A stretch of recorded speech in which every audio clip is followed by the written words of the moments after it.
Insight on efforts to determine what led up to that deadly blast in Evansville. Fire Department Chief Mike Connelly is joining us now. Good morning, Mr. Connelly. You're still dressed. Have you been going through these houses and trying to put out hot spots? What's the status of the situation there? Right now, there are no fires currently burning. Overnight, the police secured the scene, investigating teams from Alcohol, Tobacco, and Firearms, Indiana Department of Homeland Security, Indiana State Fire Marshal's Office, and local support are going to resume the investigation this morning. We just had our Sloan Glass tell us that you don't know about the cause of this one yet. How do you go about determining the cause when you do figure it out? When you have this much damage, it is a pretty extensive investigation process. A lot of surrounding information, data from different sources is taken into consideration to point to a cause. Now, is the death toll still the same? We understand that 3 people have passed. Do you expect that to change or to get any worse as you continue to go through the remnants of this explosion? Okay, we are conducting searches on the surrounding structures that were damaged by the explosion. Some structures are too unstable to enter for our firefighters, so we have our structural collapse team that will resume operation this morning to stabilize the structure so we can do a thorough search of every structure. Do you have folks there that are unaccounted for at this time?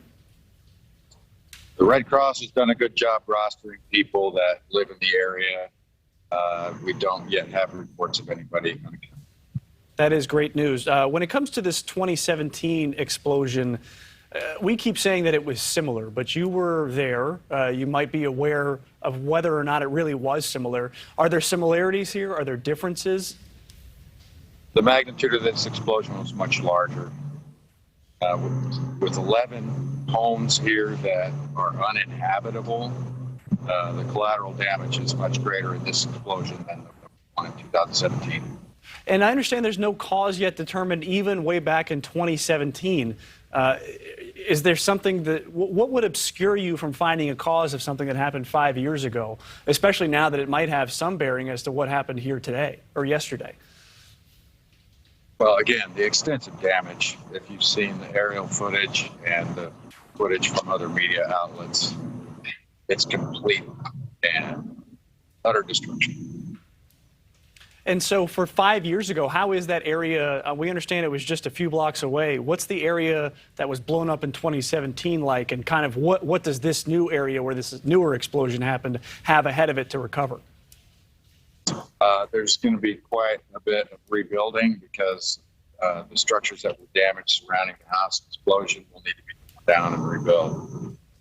So it's pretty significant. Very significant, a long road ahead for them, and still investigating the cause of this one that happened yesterday and also the one that happened in 2017. That is Mike Connelly. He's the fire chief in Evansville, Indiana. Thank you, Mike. Thanks, Mitch. Thank you for watching. Go to newsnationnow.com to find NewsNation on your television provider. And don't forget to click the red subscribe button below to get more of NewsNation's fact-driven, unbiased coverage.